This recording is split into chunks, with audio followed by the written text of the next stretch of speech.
Yes, so hello, my name's Justin Ison. I am a automation architect for Isonic LLC, my company.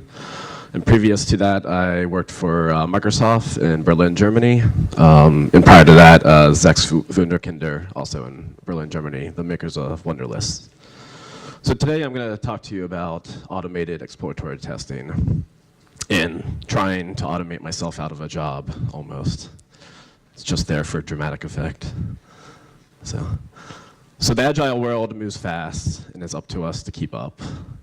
So over the last couple of years, I've noticed the trend. It's becoming increasingly shorter time to get to market. Companies are continuously pumping out new features to keep ahead of competition. A lot of companies nowadays are going without QA teams and requiring developers to test as well. So it could be a lot of work put onto your development team. So this usually means less time is usually allocated to exploratory testing as well as manual testing of your application. In my opinion, there's not enough software options available in today's market to help fill those quality gaps because of the shortened testing time. Because of this, many companies, big and small, are relying a lot more on customers or the end users to give feedback on any bugs or issues that are found. Some companies actually are relying just solely on analytics. They don't even have testing. They don't have automated tests. They just get analytics or telemetry back from their applications. However, analytics only gives you so much. You're not going to get UI, design, app flow issues from analytics. So here's a testing pyramid. I assume most of you have probably seen this before. Basically just shows you how you structure your tests from your quick, inexpensive unit tests at the bottom level, all the way going up to your more expensive, slower tests at the top. So just below at the very top is you have your UI tests. And this is where you would put like your most critical features, your smoke tests that you would want to automate, but not all your tests because it's expensive.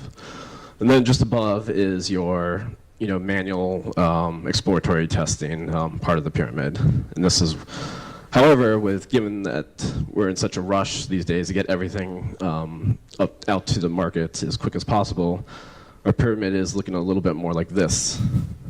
You get a little tiny area to test, or time period to test. So my goal was to automate some of this exploratory testing the best I could. I want to know more about my application for every build that we have. I want to capture all the elements on every view that my app has and find out which have accessibility labels and which don't, so I know how accessible my app is for the seeing impaired. I want to capture images for every resolution and orientation, so anything from an iPhone 5 up to an iPhone 7 Plus, same thing for all the different, or an iPad or just a tablet. And then both in landscape and portrait orientations. Then I want to know if an error occurs. So there's tons of errors that occur that you don't see in the UI, or if it does in the UI, I want to capture it. So I want to get it from the logs as well.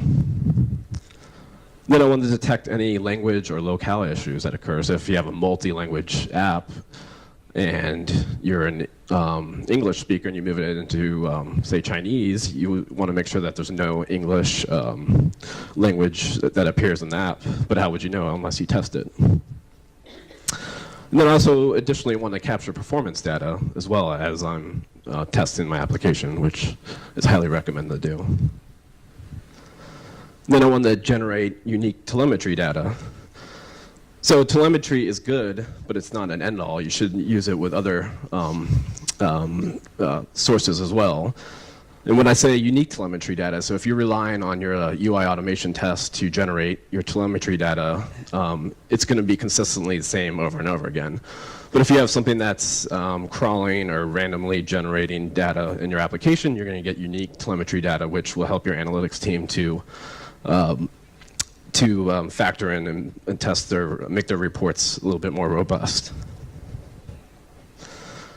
And then I wanted the ability to replay a test. So if my application was exploring an application and it found an error, I would want the ability to replay every single step that it did to make sure that that is actually an issue.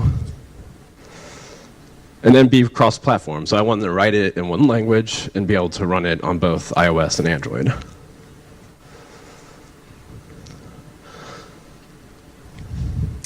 And there.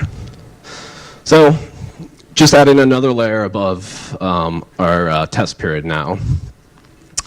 Automated exploratory testing. You know, I'm not going to replace UI tests. There's still a need for them. They have a purpose. They're important. But just another layer on top to help fill in some of the gaps that are missing because of the shortened time. And we still have our manual and exploratory testing because you always should have a set of human eyes that see every one of your builds. Because it doesn't matter how much you could program into either your UI tests or even automated exploratory testing, you need to have the human factor to actually see that the app looks and behaves correctly. So what led me here? So I once worked for a company and we were very big on dogfooding our application. For those of you that don't know what dogfooding is, it's basically an industry term for testing your own application, using it day to day internally for your company actions. However, there was a slight problem with this. People only tended to test the platform they preferred. So we had a lot of Apple fans in the company. So they predominantly only tested the iOS and Mac clients. So some of our less popular client applications in there, we weren't getting a whole lot of feedback for. So like our Android and our web and Windows clients, we didn't get as much data as we needed to make them better. We also had a very small QA team of actually 2 people. They also had to do support. So it was impossible for them to do manual and exploratory testing of all our different platforms. So this led me to the idea of creating something that didn't care about the app's current state, much unlike UI automation tests where you have to have a set up and tear down, make sure it's in the correct state before you actually start your test, and essentially just take what it receives and report everything back. Much like if I was to hand you this phone and tell you to go ahead and test my application, tell me about it. But also didn't, at the same time, replace UI test automation. As like I said before, it has a purpose, but I just wanted to help alleviate some of this testing that needs to be done manually that we don't have time to do. And the pain of automating and re-automating tests, constantly fixing and revising tests due to code and design changes. So I'm passionate about test automation. I research it a lot. I go to conferences. I talk at conferences. I can only take so much. I spend a lot of time creating a test, and then the test breaks. I fix it, and then it breaks again, and it could drive you insane. So I just wanted to create something that would just take it and go with whatever it received and not have to fix another test. So what is an app crawler? An app crawler is much like a web crawler, a spider, or a robot. It's a program designed to emulate user interactions, a self-automating program that interacts with components that are available in the UI, much as a user would. So device orientation. The majority of the people only test in the portrait orientation because it makes the most sense. It's the most natural. You hold the phone like this, you test like that. But if your app is both landscape and portrait, you need to make sure that it works both ways and that the flow and the designs and everything makes sense. Like, what does your keyboard look like when you open it? So here's an example. This is a WordPress application. It's open source. The reason you'll see a bunch of further demonstrations of this application. The reason I'm using it is because it's open source, it's multi-language, and you could do landscape and portrait orientations. And I, by no means, am picking on them. There will be some more errors that we'll find. This is actually an early version, alpha version of the app, so I'm sure they've fixed it by now. But in this certain case, actually switching it over to landscape, the screen went blank. So if you weren't testing the application in landscape, you would never have seen that.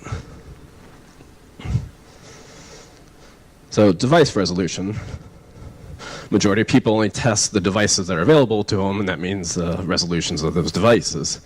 But how do you know on every single resolution that you support that your designer that spent hours making a design for, that it works on all these different devices, unless you test them on those devices? Hopefully not like this, or this. OS versions. So you can see here at Android they have 14 different versions available. How would you know if your app actually worked on all 14 of those if you didn't have devices for all of those? How do you know if it's going to look and function on all those different operating systems? Same thing with language. The majority of people only test in their native tongue. How is your app, again, going to look in Chinese if you're an English speaker? Or for languages such as Arabic or Hebrew, and your designers and everybody on your team is from a Western language, and everything's from left to right, how's it going to look for languages that are right to left? And then for languages with predominantly longer strings like Deutsch, where your designer or your developer assume that the field would be only 10 characters, but in Deutsch it's like 20 characters. So metadata overload. Now you can see there's so many different variables which to account for. How do you know your app's going to work for all these cases in such short sprints? You could actually do this with all UI test automation, but then again, UI tests are only programmed to do what they're perform the test, what they're asserting. But you would actually need an army of engineers to actually pull it off. Or perhaps an army of zombie testers. And then automating every possible combination would be next to impossible to maintain. So if you did pull it off, you did do it, then it would be impossible to maintain those tests after anytime there was a change. So some challenges that have occurred while building this. You have hybrid views within native clients now. So if an app is being crawled, and it happens to go into a web view, and then in that web view it clicks a link and goes to another page, before you know it, you're crawling the entire internet. So you have to put in logic to prevent that occurring. Detecting unique locators, which I'll go into this a little bit further in the next slide. And then rescuing the app when it gets stuck. So the app's crawling, you get into a certain view, it's exhausted all the objects in that view. You need to have logic surrounding on how to get it out of that view into a place where it can continue the crawl again. And then handling authentication login or accidental logout. So a lot of apps nowadays have logins. So you have to put logic in there to detect when it's on a login field and then log itself in and then continue the crawl, and then at the same token make sure that it doesn't log out when it or doesn't execute a logout. And then gestures. So many mobile apps now have gestures built into them to execute certain functions. You have left and right swipe, up and down swipe, pull down to refresh, force tap, long press. There's several, so you need to have logic to know when to appropriately use those. So finding unique locators. It can be a bit difficult sometimes getting uniqueness from the DOM. You have parent and children classes, and then you might have a parent, and then you might have 5 children classes all executing the exact same functionality, but not necessarily always. You may have a child that is a checkbox or a child that is a text field. You never know, so you can't exclude those. And then you could have text values that change the attributes or change the value of the locator. So there's a potential for you getting into a perpetual loop of interacting with the same element over and over again. You update it, the crawler detects it's updated, you update it again, and then you have to also add logic to prevent that occurring. And then there's views layered on top of views, and sometimes on top of views on top of views. And just getting the elements that are available at the very top level that the user could see is sometimes difficult. And it's an algorithm I'm constantly tweaking to get right. Because the SDKs don't always give you back the correct information. They'll tell you, oh, you have 50 elements available or objects, but only actually like 3 or 4 are actually visible in the top layer to the user. So here's a crawling example. I'm going to go by this quickly because hence the name crawling. It's really slow and very boring. I don't want to put you guys to sleep. So yeah, it's going. You'll see a lot of pauses where it just stops, and that's just because it actually is doing stuff. It's getting performance data. It's actually clicking elements that you just don't see because nothing's changing on the UI.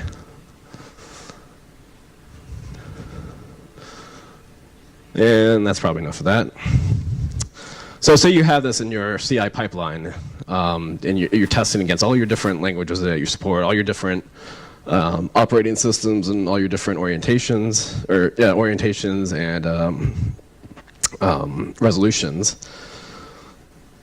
You get a printout of your screenshots. So you see here it detected that it was alpha 28 version of the app. It's in English.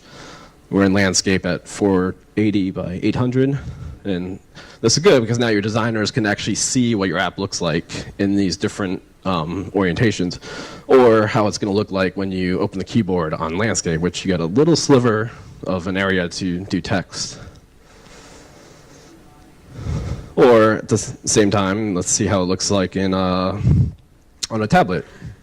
The images are stretched. Is that the best design? I don't know, maybe, but now your designers or other engineers see what it looks like without having to manually go in there themselves. And maybe a split view is better when you have a tablet instead of stretching your images, where you have a navigation on your left and then a smaller view on the right. And I think there's one more we're going to just look at.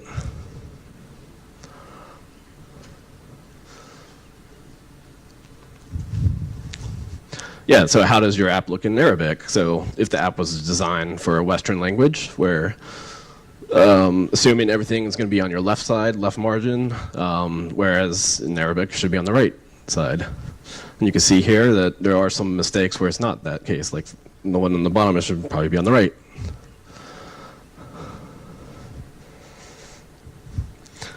So accessibility detection. So now we have all these screenshots. I know what elements that exist. I can then define and create a report giving me all my different views that have accessibilities.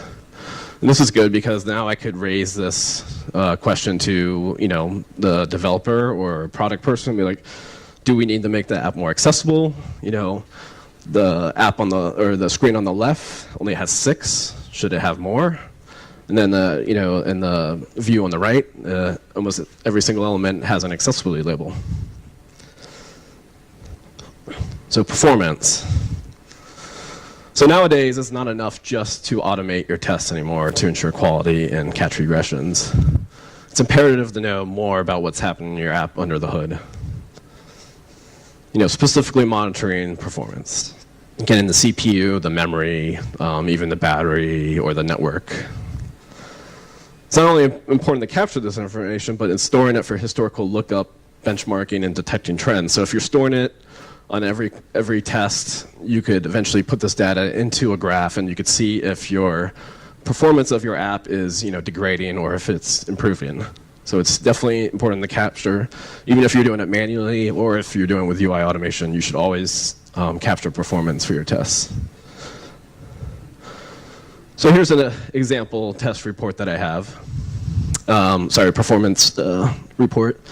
I know my app version. I know what the max CPU is, the max memory, and the app size, which is very important and underrated. It's important to keep track of your app size because the app stores actually have limits on how large the app could be before you can install it over the air or through cellular. There's also hard limits on the total size of the app before you could actually even upload it to the App Store. So given this report that I have, it's nice and colorful and pretty. But it was missing something. It did show me that I had this performance. I see that I was almost at 85 megabytes at that point.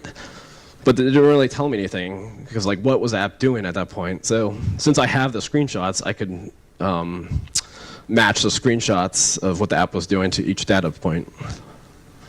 So it did so. And the nice thing about this is now I know, for one, I know what it was doing, so I can go back manually and try to reproduce any weird issues. And two, I could actually see where the app started the crawling to the end. So language detection. So now you've seen that there's potential for several hundred thousands potentially screenshots to be generated. And scanning through every one of those could be a bit tiring, so I thought there had to be a better way.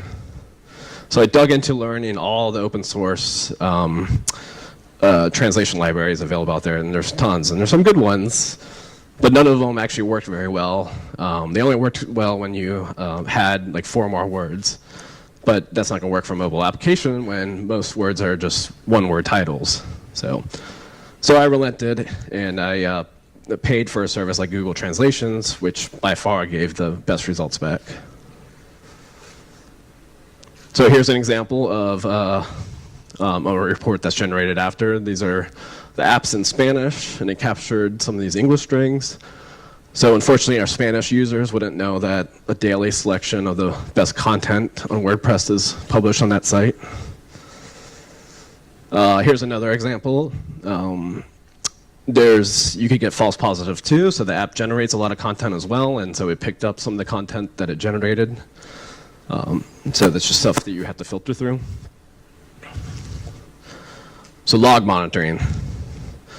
When performing exploratory testing, it's very important to monitor the logs at the same time. I've seen too many people all the time while they're testing never look at the logs, which you're never going to detect any type of error that's not visible to the UI if you're not paying attention to the logs. Same applies for automated exploratory testing. So I wanted to detect any errors and record them when they occur. I also wanted to capture any exceptions and then shut down all the processes that I have running, and then take a screenshot when an error or exception occurs. So here's an example of some error capturing. It's capturing just everything, any type of error in the system, not necessarily related just to, in this example, WordPress, but other system errors that may or may not be related. And so I elected to keep them in because there could be a relation to the app, so it's good to have. And also I could take the timestamp and then match it to the screenshot that is generated and see what the app was doing at that time. So if I wanted to reproduce it, I could potentially do that. So app crash. Here's an example of an app that I have. I use this app a lot for just training, just debugging things. It actually has a feature in it where you tap it and it will crash, so it's perfect for this demo. And again, it's crawling, so it's going to be a little slow, but it's trimmed to get there soon.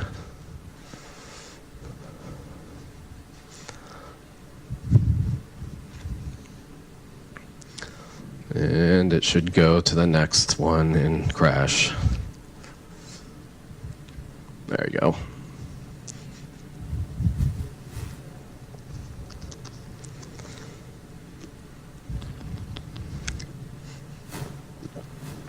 And good, so it crashed. Shut down, I have my exception now. Oops, I have my exception now. So this is good because one, I have my exception, I can send it to the developer, and two, I have all the steps that it did to get to that crash. When I used to do exploratory testing manually all the time, I would encounter errors, and then I would totally forget how I created that error, and then I'd spend hours trying to reproduce it. This has better memory, and it knows exactly what it did, and it would step through every single step to get to that crash. So say I did have a crash. The benefit of replay is now I could go ahead and, one, validate it's repeatable, so I could play it over and over again to make sure that's repeatable before I submit it for a bug. And then I can rerun it after the code fix is made. And then three, if there isn't an error, but I saw some weird performance issues, we could work with a developer to see if we could tweak the performance, get it working better, find out what that problem was with performance, then run it over and over again and compare the results. So here it is, going to run real quick. It's going to crash again because that's what the app's supposed to do, but it's just stepping through every single action that the last test did. And then you're seeing more because I trimmed it before because it was slow.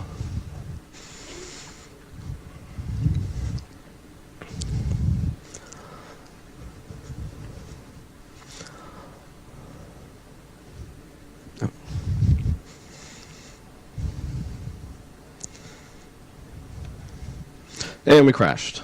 So it's good. So automatic tests. So I wanted to see if I could take this one step further. There's so many screenshots that are generated that it could be, for every resolution, every language, every orientation, could just become very cumbersome to check manually, and it's also prone to human mistake. I could totally scan over an error and not catch it. So how could I automate this process? So with image validation with Applet Tools, my friend here, Adam, with Applet Tools, created this great company, and I'll show you an example. So here are 5 different views, different baseline images that I've taken on different views that I want to test every time that the crawler runs. This one is specific. I'm going to make it fail because I could actually compile the app. I could change the value of the alert title and then recompile it and run the test again. And I did. It caught the error. So this is great because now I could actually create several different tests, assertions, if you will, on different views without having to actually write any code. All I do is take a baseline image. I don't have to write any tests. I have my assertions right here. It will come back and tell me that it failed. So chaos monkey, everyone needs a little chaos every now and then. So I decided, I got tired of these open source apps I had, so I grabbed Snapchat and I grabbed Twitter, and I just started running them through my crawler. And then in the middle is just some sample output of it doing different actions. You can see here he's about to tweet Best Buy, a nice cute kitten GIF. Best Buy is a big retailer in the US. I don't know if they're here. You see here on Snapchat he's just tapping on random things, he's swiping, and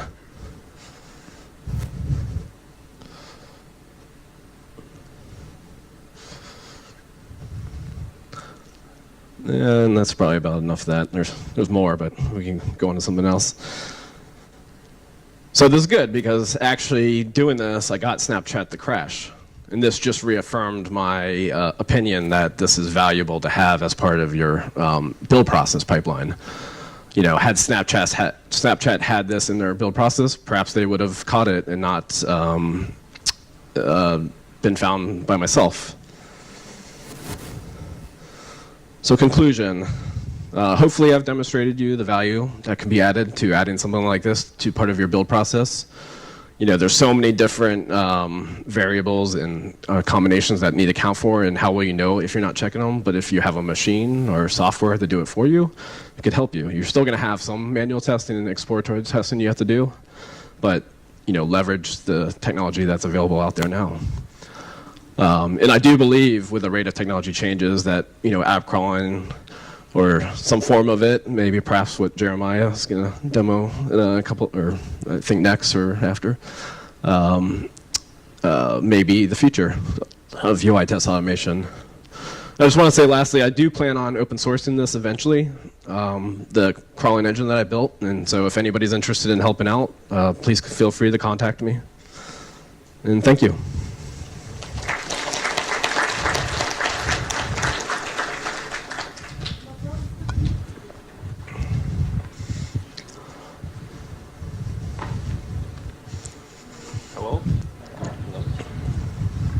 Hello. In developing any application, you must to meet some some issues, the big problems that might drive you crazy. What is that? What was? Tell about the problems in developing this crawler. If you can. The main problems that you was disturbing by. Yeah. Oh, so what I mentioned before, yeah, like some of the challenges that yeah, it was the first challenge is figuring out how to get all the processes that you have to establish working together, like the log monitoring, the performance, the actual automation itself. They're all 3 or 4 different processes that are all running on separate threads to get them all working together. And then if an exception or something does occur, they make them all shut down together at once and then give you back all the reports and data. That was one challenge. There's been several, and there's more. It's a continuous project that I've been working on. The other is iOS. iOS is a whole nother. What I showed you is all Android. I'm working on iOS now. iOS has different limitations and challenges because a lot of it's sandboxed. You don't get as much as the nice APIs that you get with the Android SDK. So it's some more. Hopefully that answered part of your question. So.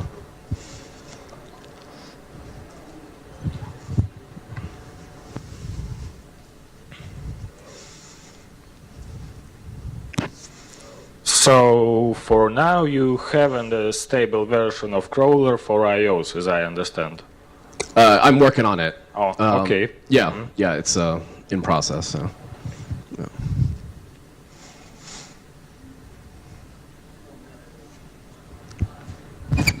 I have one question. So, until you open source your crawler, is there any options available now? Can we use some open source or maybe paid crawler from?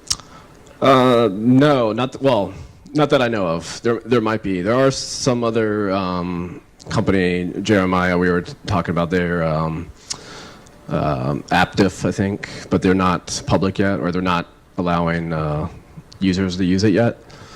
But no, none that I know about that do mobile. There's some for web, open source. I can't recall the names, but there are some out there. So. Okay, thank you. So.